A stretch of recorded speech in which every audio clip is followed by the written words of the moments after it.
बोले श्री कृष्ण कन्हैया लाल की जय। श्री निजानंद स्वामी की जय। श्री प्राणनाथ प्यारे की जय।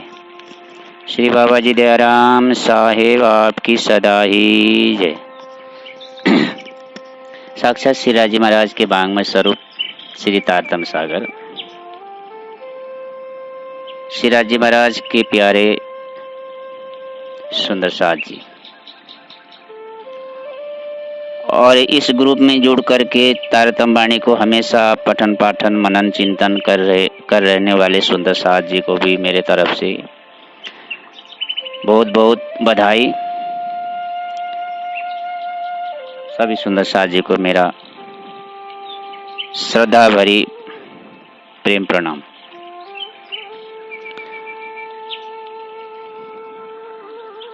आज हम सभी सुंदर साथ जी तारतम सागर का अंतिम किताब क़यामतनामा, छोटा बड़ा क़यामतनामा का वांचन हो रहा है। क़यामतनामा किताब का अवतरण के क्षेत्र में विक्रम संवत 1743 में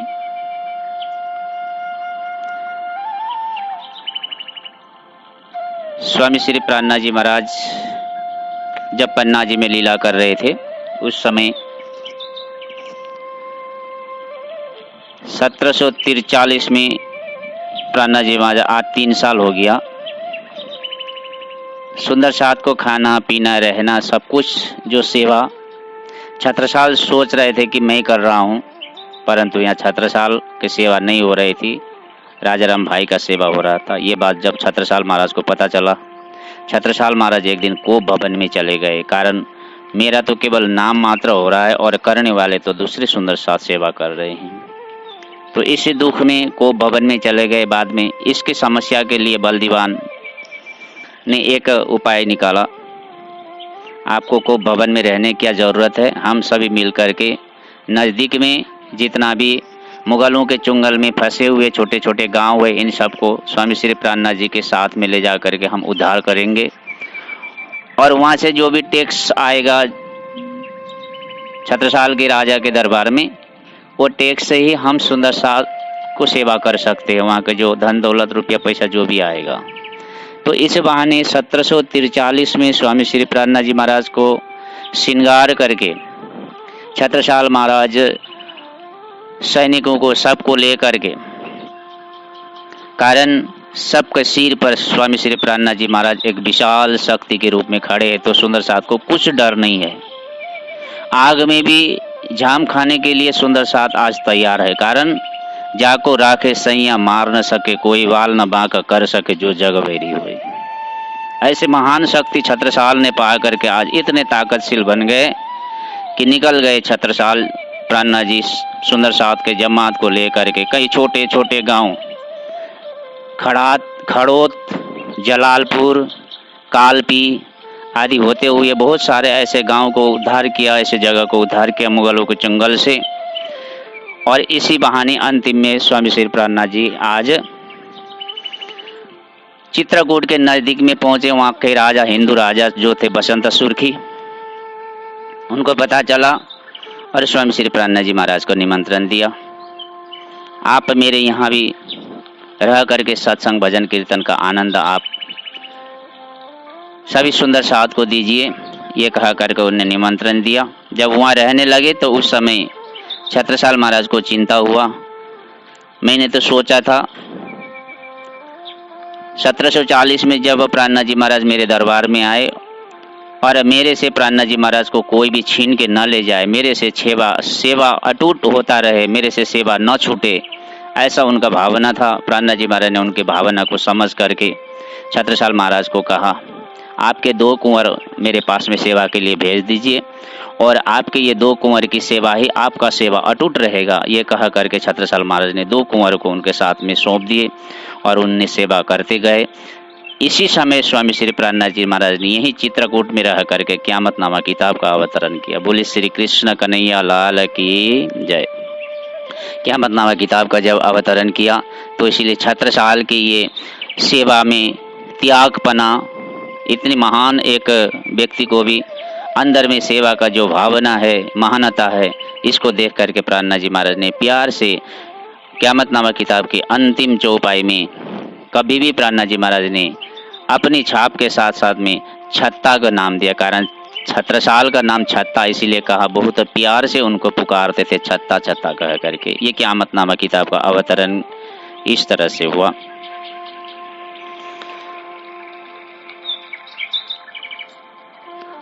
अब यहाँ क़यामतनामा का अंतिम प्रकरण हम हमेशा वांचता हूँ, इतना गहरा भाव है इसमें, हर विषय को सारांश के रूप में ये चौपाई को लिख दिया है।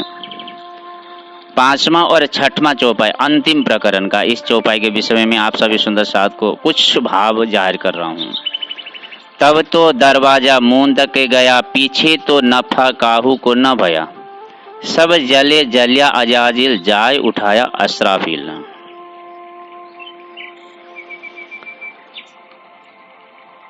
10वीं सदी की 10 साल, 11वीं सदी की 100 साल और 12वीं सदी की 10 साल,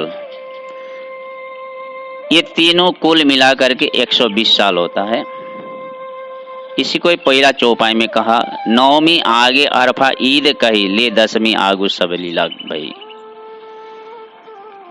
9वीं से आगे ये 10वीं, 11वीं और 12वीं सदी के ये 120 साल के समय को अरफा ईद कहा। ये बहुत खुशी का समय है, आनंद का समय है, क्योंकि जीव ईश्वरी ब्रह्म के लिए इस संसार में जो तारतम्य का अवतरण होना, ऐसे महान सृष्टि ब्रह्म सृष्टि संसार में अवतरण हो करके ऐसे पावन भूमि को ब्रह्म सृष्टि की पदरेणु से पवित्र करना,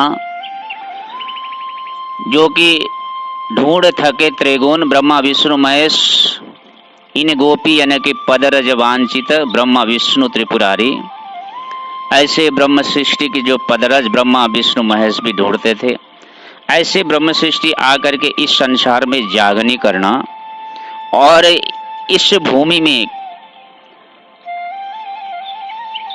अपने पद को रखना, इससे बड़े आनंद और क्या है। तो इसीलिए इसको अरफा ईद का समय कहा, आनंद का समय कहा गया। और द्वार तोबा के खुले हैं अब, पीछे तो दुनिया मिलसी सब। इतनी समय तक, ये 120 साल जागने के समय तक तोबा का द्वार खुला था, यानी माफी का दरवाजा खुला था। प्राणनाथ जी महाराज, सदगुरु महाराज इस संसार में जब जागने कर रहे थे, चाहे जीव हो, चाहे ईश्वरी है, चाहे ब्रह्म हो, कोई भी सदगुरु महाराज के दर्शन मात्र से दुनिया का सारा ताप विनाश हो जाता था। प्राणनाथ जी महाराज के दर्शन मात्र से दुनिया का सारा त्रिताप खत्म हो जाता था। अरे एक परमात्मा का नाम से ही सारा दुनिया का त्रिताप खत्म हो जाता है, तो आज तो वो स्वयं उतरे हैं। इस 28वें कलियुग का ये इतना महत्व है, ये इस धरती में आज ऐसे परब्रह्म स्वरूप खुद अवतरण हुए हैं, तो क्या सारे जीव को ये लाभ नहीं दे सकते? जिन्हें जैसी फैले जो करी, अपना जो भी जैसा कर्म किया, उस कर्म को सब इस जागरने की घड़ी में श्रीराज जी महाराज के कृपा से सबको पवित्र कर दिया और अपने अपने मुक्ति के दरवाजे में पहुंचा दिया। ये 120 साल के जागरनी समय का ये लाभ था। तब तक कहते कि एक बंदगी 1000 गुना बढ़ा करके उसको बख्श दिया जाता था उस समय, 120 साल के उस समय तक। अब इस समय को समझ करके जिसकी जागरनी नहीं हुई, नहीं समझा, माया मोह में भटके रहे, माया मोह के पीछे रह करके परिवार, धन दौलत, रुपया पैसा, अपने प्रतिष्ठा मान आदि के पीछे पड़ करके अपने समय को जिसने व्यर्थ गमाया, अब तब तो दरवाजा मूंद के गया। 1751 के बाद में 120 साल का लीला समाप्त हो जाता है। 12वीं सदी के ये 10 साल के समय के बाद अब 1751 के बाद 120 साल समाप्त हो गया। स्वामी जी अंतर्धान हुए तो इसीलिए अब स्वामी जी अंतर्ध्यान हो जाने के बाद में ब्रह्म सृष्टि के मुख्य लीला यहाँ एक तरफ से समाप्त हो गया। अब तौबा का द्वार भी बंद हो गया, जो माफी का दरवाजा अब तो बंद हो गया, क्योंकि यहाँ कहा गया है जीना पाई रहा रोज क्यामत, सो उठे फजर के नूर वक़्त। क्यामत की इस घड़ी में यहाँ तक जिन मोमिनों ने तारतम को पाया, तारतम द्वारा जिसके आत्म जागृत होकर के परम धाम का राह मिल गया, इस फजर की घड़ी 12वीं सदी के अंतिम 10 साल तक था। तो इसीलिए आगे चौपाई में, क़यामत नामा चौपाई में कहा गया है, खास आगे चले खासल खास। इस समय तक में प्राणनाथ जी महाराज के साथ खासल खास मोमिन इस संसार से चले गए।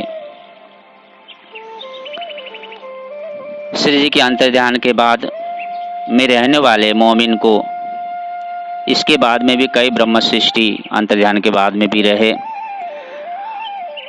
लालदास महाराज तो कहते जो चले वो भी राज्य के हुक्म से, जो रहे वो भी राज्य के हुक्म से। राज्य को अभी भी कुछ कार्य करना, जैसे लालदास महाराज को भी तक लिखना था, लालदास महाराज रहे, केशवदास रहे, ऐसे कई मोमिन रहे। परंतु ये मोमिन जिनके अंदर में खासल खास मोमिन का ताकत था, वो तो प्राणनाथ जी जाने के इस शायद को न छोड़ करके साथ साथ में 2-4 साल बाद में भी हो, 2-4 महीने की बाद में हो, प्राणनाथ जी की याद हृदय में संजोए रखे हुए थे। उसी याद के विरह में, पश्चाताप के विरह में उन लोग ने अपने देह को त्याग कर दिया और प्राणनाथ जी के चरण में पहुंच गए।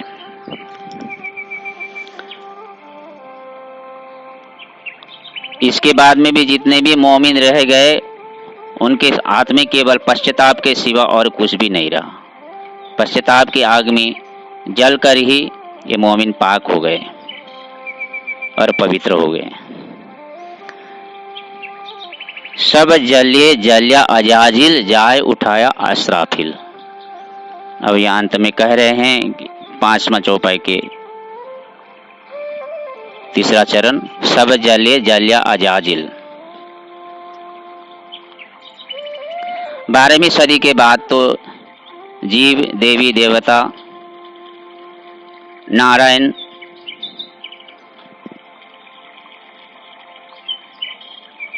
आदि भी पश्चाताप की आग में जलने लगे। कारण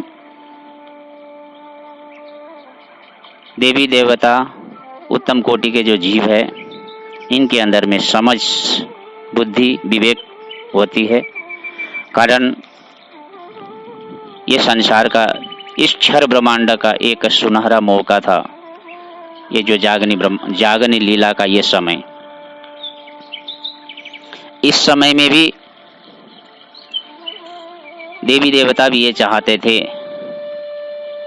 गायंती देवा किल गीत कानी, धन्यास्तु आ भारत भूमि भागे।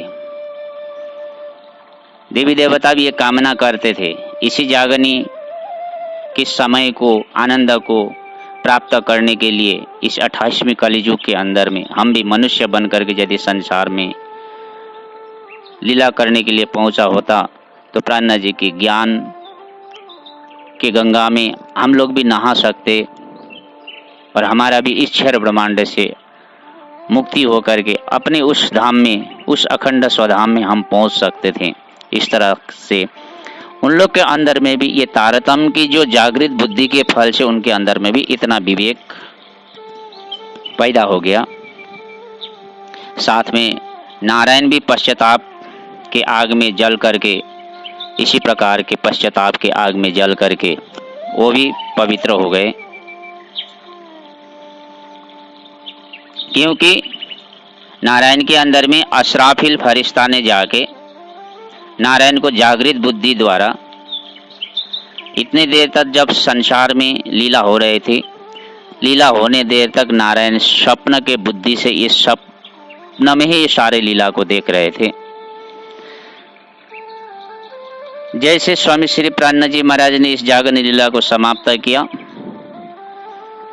अश्राफिल वो जागृत बुद्धि जा करके नारायण के अंदर में जब समाया तो नारायण की भी नींद टूटी, स्वप्न से वो जागृत हो गए।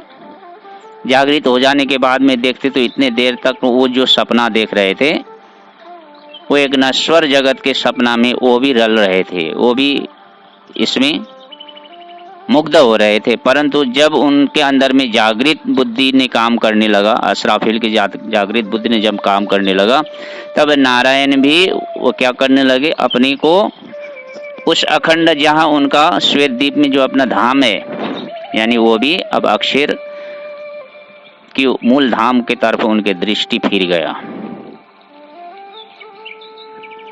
तो इस तरह से और उस नारायण के माध्यम से सृष्टि की सारे जीवों को मोक्ष प्रदान यानी जो 8 विस्ता मिलना था, इस तरह से अंतिम में जीवों को भी 8 विस्ता प्राप्त होंगे। तो ये तारतम्य के प्रभाव से, तारतम्य के ज्ञान की ये महिमा है। मैं आज ये 2 चौपाई का खुलासा करने के लिए मैं जा रहा था, परंतु समय अधिक होने के कारण मैं ज़्यादा लंबा करना नहीं चाहता हूँ।